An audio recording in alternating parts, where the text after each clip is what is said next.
तो नमस्कार दोस्तों, आज की वीडियो में बात करने वाले हैं ऑथर रॉबर्ट कियोसाकी की best selling book rich dad poor dad के बारे में।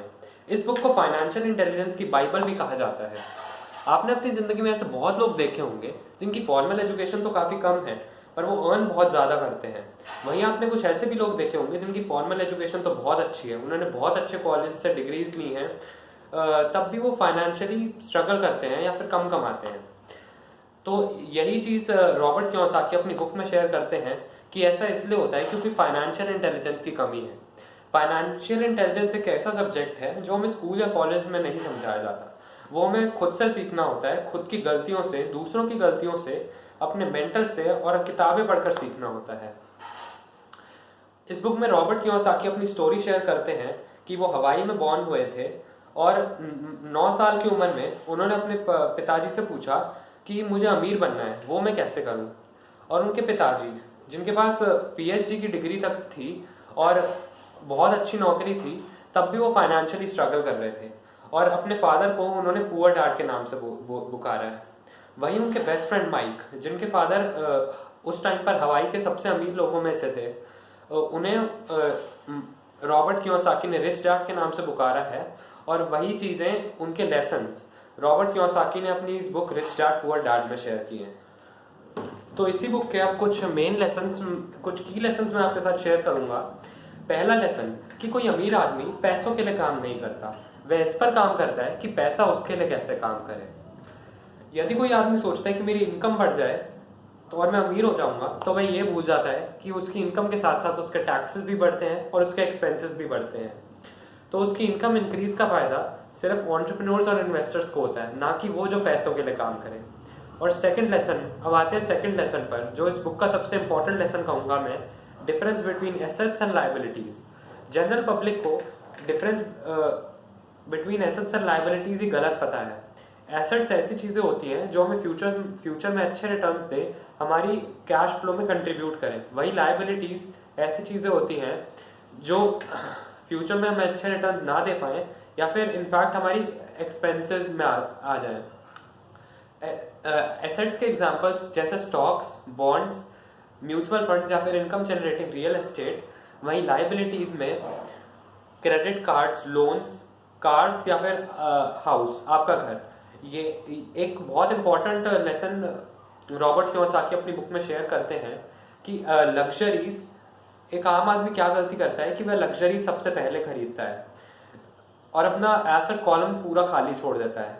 वही एक अमीर आदमी क्या करता है कि वह पहले अपना एसेट कॉलम पर पूरा ध्यान देता है।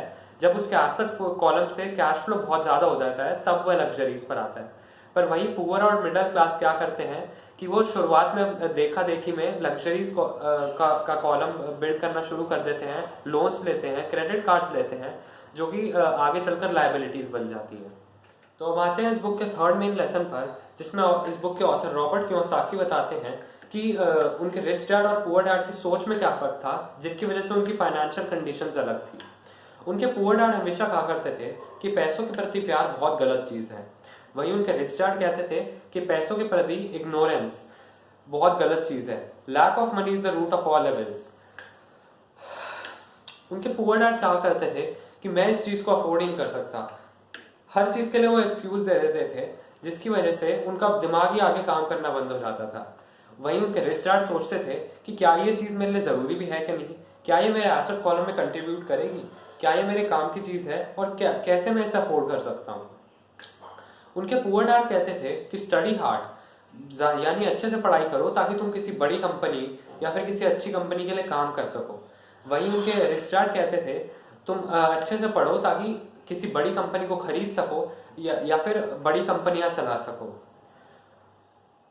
उनके पुअर डैड और रिच डैड में एक बहुत इंपॉर्टेंट फर्क था। उनके पुअर डैड कहते थे मैं इसलिए अमीर नहीं हूं क्योंकि मेरे तुम बच्चे हो। सेकंड, उनके रिच डैड कहते थे कि मुझे अमीर इसलिए होना जरूरी है क्योंकि मेरे तुम बच्चे हो। उनके पुअर डैड अक्सर कहा करते थे कि जब पैसों की बात आए कभी रिस्क मत लो, हमेशा सेफ जगह लगाओ।